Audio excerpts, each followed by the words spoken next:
Hi, Dr. Chen. Today I'm going to present on the disease anthrax. Anthrax is a disease caused by the bacteria Bacillus anthracis. This bacteria is rod-shaped, gram-positive, aerobic.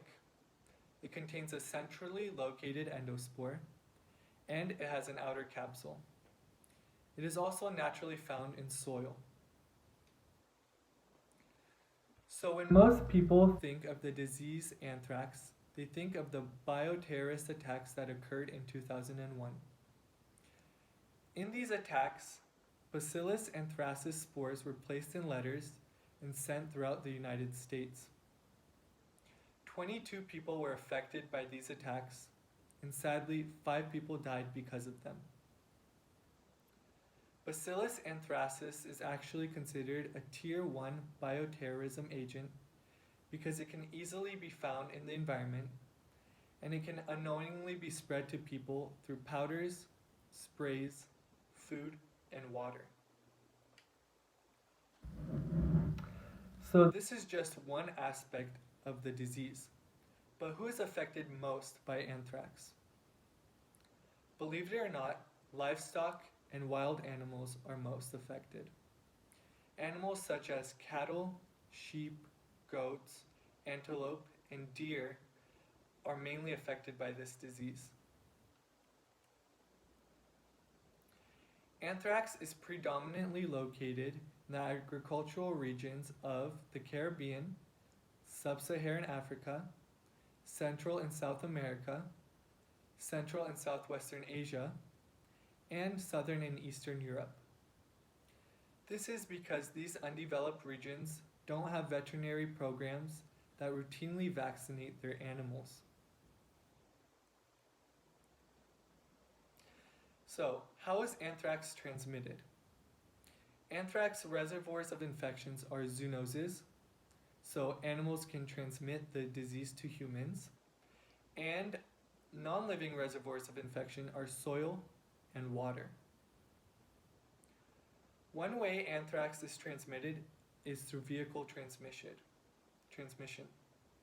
So in food, if a person eats undercooked meat infected with the disease, they can also get the disease.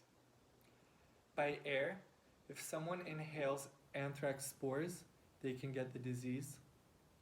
In water, if someone drinks contaminated water containing anthrax spores, they can also get the disease. It can also spread in the body through the parenteral route. This happens, for instance, in a cut when anthrax spores enter the cut and then the disease spreads through the body. Another way anthrax is transmitted is through biological transmission. So this is when an arthropod bites an infected animal, and then that arthropod bites a human. Then they get the disease. So there are 3 main types of anthrax. The first is cutaneous anthrax. This is the most common form of anthrax. So this happens when spores enter a cut. Then what happens, a sore with a black center forms, and the disease slowly spreads throughout the body. There is a 20% death rate if this form of the disease is not treated. However, almost 100% of people who get this form of disease survive if they are treated. The next form of anthrax is gastrointestinal anthrax. So someone can get this form of anthrax if they eat meat of an infected animal. This causes nausea, abdominal pain, fever, and even bloody diarrhea. There is a 50% death rate in this form of anthrax if it is not treated. However, 60% of people who get this form of anthrax survive if they are treated. The last form of anthrax is inhalation anthrax. This is the most deadly form because it most easily enters the bloodstream. So how this happens is spores in air are inhaled by a person and they get the disease. So the symptoms are mild fever, coughing, and chest discomfort at first, but then after only 2 or 3 days, septic shock overtakes the body and the person becomes critically ill. So, surprisingly, 100% of people who get this disease and are not treated end up dying. And they need to be treated within the 2 to 3 days. So let's talk a little bit about the infectious life cycle of anthrax spores. So first, spores enter the body and macrophages engulf them. The spores germinate into vegetative cells, and then they multiply and kill off the macrophages they first entered. From there, they replicate and spread through the bloodstream and secrete toxins throughout the body. Bacillus anthracis also has some virulence factors. For instance, they create endospores, so through this they can survive in harsh conditions and they don't need any nutrients to do so. They also secrete toxins in the body, so one of those is the edema toxin. This causes swelling and interferes with phagocytosis. Another toxin is the lethal toxin, and this targets and kills macrophages. Lastly, capsules are formed by Bacillus anthracis. So, unlike regular capsules that form out of polysaccharides, these capsules are formed out of amino acid residues. Like other capsules though, they are resistant to phagocytosis and they prevent immune responses from being set off inside the body. So if this disease is contracted, there are a few treatment options, the first of which is antibiotics.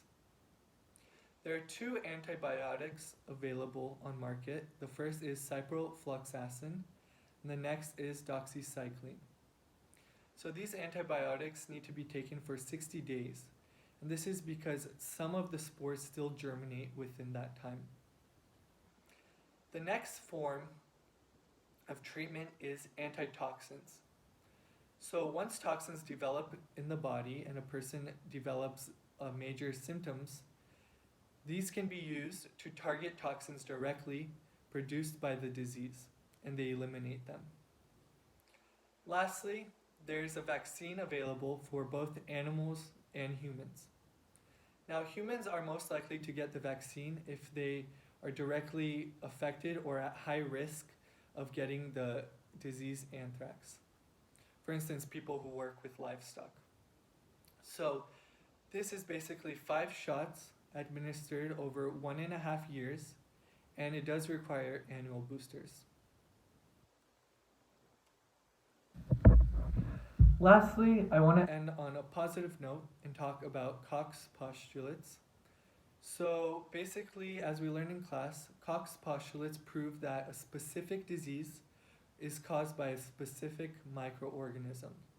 And what's interesting is that Robert Koch used Bacillus anthracis as the first organism to set up these postulates. So what he did was he took blood from sick cattle and then he injected it into healthy cattle. After that, the healthy cattle developed the same disease and died. So he wanted to see if this was repeatable, so he did this over and over, and he found out that the same results occurred every time. This was a major breakthrough at this point, and other bacteria were able to prove to cause diseases. For instance, the bacteria Mycobacterium tuberculosis was proved to cause tuberculosis.